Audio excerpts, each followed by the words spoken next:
Welcome to my channel. ముందుగా తెలుగు ప్రేక్షకులందరికీ తొలి ఏకాదశి శుభాకాంక్షలు. ఈరోజు అయితే మనం పన్నీర్ కర్రీ చేయబోతున్నాము. తక్కువ ఇంగ్రీడియంట్స్ తో టేస్టీ పన్నీర్ కర్రీ ఎలా చేయాలో చూద్దాము.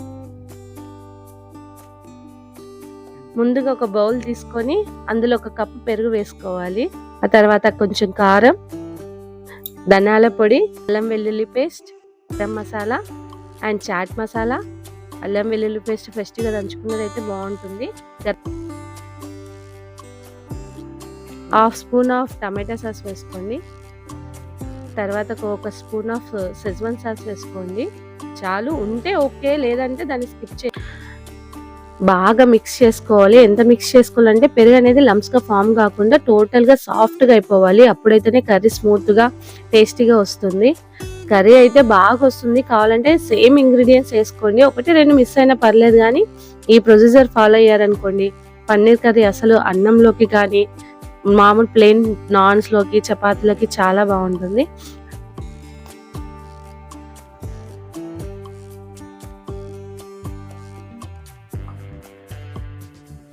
లాస్ట్ లో మన టేస్ట్ కి తగ్గట్టుగా సాల్ట్ వేసుకోవాలి.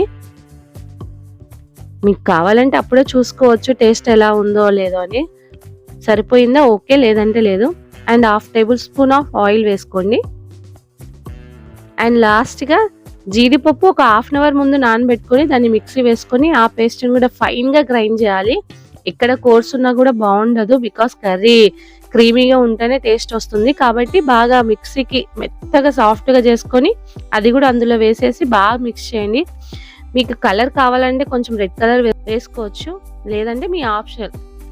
కలర్ వేసుకున్నా ఓకే, వేసుకోకపోయినా ఓకే. ఫైనల్ గా హాఫ్ నిమ్మకాయని దాంట్లో బాగా పిండి బాగా మిక్స్ చేయాలి. ఎంత బాగా మిక్స్ చేస్తే కర్రీ అంత టేస్ట్గా వస్తుంది.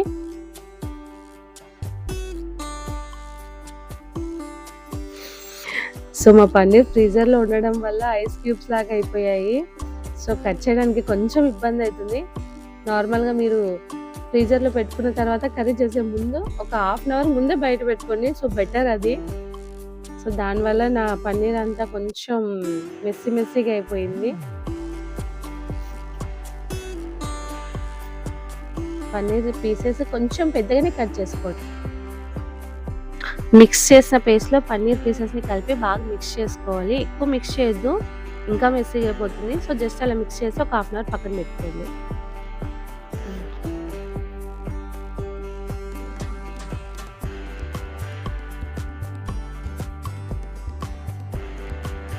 అండ్ తర్వాత ఒక ఆనియన్ చిన్నగా ఫైన్ గా కట్ చేసుకోండి. అండ్ దాని తర్వాత ఒక టమాటా బాగా రెడ్గా ఉంటే చాలా బాగుంటుంది. సో రెడ్గా ఉన్న టమాటాని కట్ చేసుకోండి. చిన్నగా చాలా ఫైన్ గా కట్ చేసుకోండి అది కూడా. అండ్ మనము కారం కొంచెం తక్కువ వేసుకున్నాం కాబట్టి ఒక 2 మిర్చి ఎనఫ్. ఆ మిర్చీస్ కూడా చిన్నగా కట్ చేసి పీసెస్ గా పక్కన పెట్టుకోండి. మిర్చి చిన్న కట్ చేసుకోవాలి. ఇంతకు మించి ఇంగ్రీడియంట్స్ ఏం మనకి యూజ్ ఉండదు, చాలు. దీంతోనే మనకి పన్నీర్ కర్రీ అనేది చాలా టేస్ట్ వస్తుంది, ఎందుకంటే జీడిపప్పు పేస్ట్ అవన్నీ యాడ్ చేసాం కదా. ఆ తర్వాత స్టవ్ మీద ప్యాన్ పెట్టేసి ఒక 2 table spoon of oil and 1 table spoon of butter వేసుకోండి. ఇది క్యూబ్ కాబట్టి సో నేను ఒక చిన్న క్యూబ్ వేసాను. బటర్ ఉంటే ఇంకా టేస్ట్ వస్తుంది మన పన్నీర్ కర్రీ.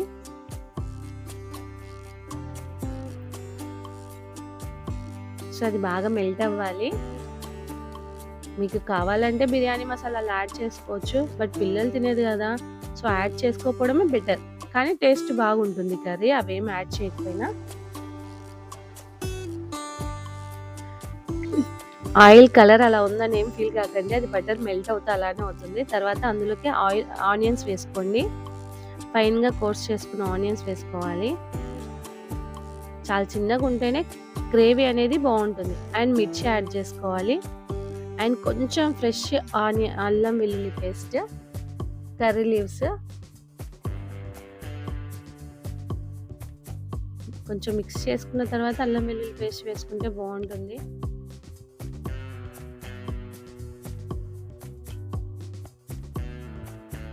బాగా కలపాలి. ఆనియన్ అండ్ అల్లం వెల్లుల్లి పేస్ట్ ఆయిల్ బాగా ఫ్రై అవుతే టేస్ట్ వస్తుంది. అల్లం పచ్చి వాసన పోయేంత వరకు దాన్ని వేయించుకోవాలి. And onions pale pink colour రావాలి. సో ఇప్పుడు మనకి టమాటా యాడ్ చేసే టైం వచ్చేసింది. ఒక టమాటా యాడ్ చేసుకోవాలి. టమోటా, ఆనియన్, అల్లం వెల్లుల్లి పేస్ట్ అనేది మనకు ఆయిల్‌లో బాగా మిక్స్ అవ్వాలి. స్మూత్‌గా అయిపోవాలి. మొత్తం గ్రేవీ లాగా రావాలన్నమాట మన కంటెంట్. అండ్ అందులో కొంచెం పసుపు అండ్ కొంచెం కారం వేసుకోవాలి.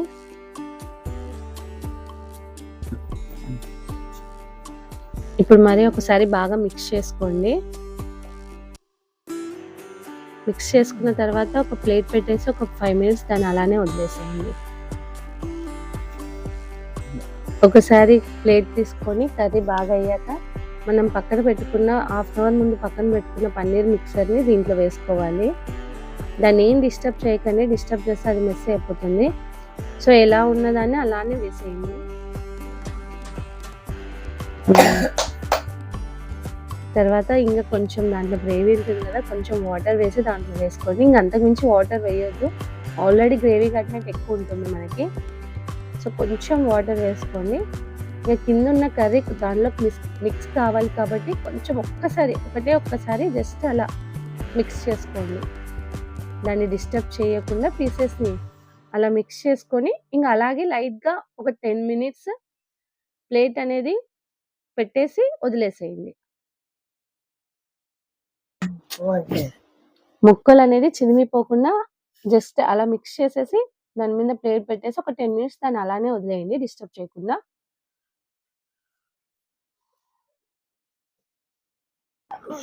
మరి ఒక్కసారి సాల్ట్ చూసుకొని ఒక్కసారి టేస్ట్ చూసుకోండి. ఒకవేళ సాల్ట్ ఏమైనా తక్కువ అయిపోతే కొంచెం యాడ్ చేసుకోండి. యాడ్ చేసుకొని ఒక్కసారి మళ్ళీ అలా మిక్స్ చేసుకోండి.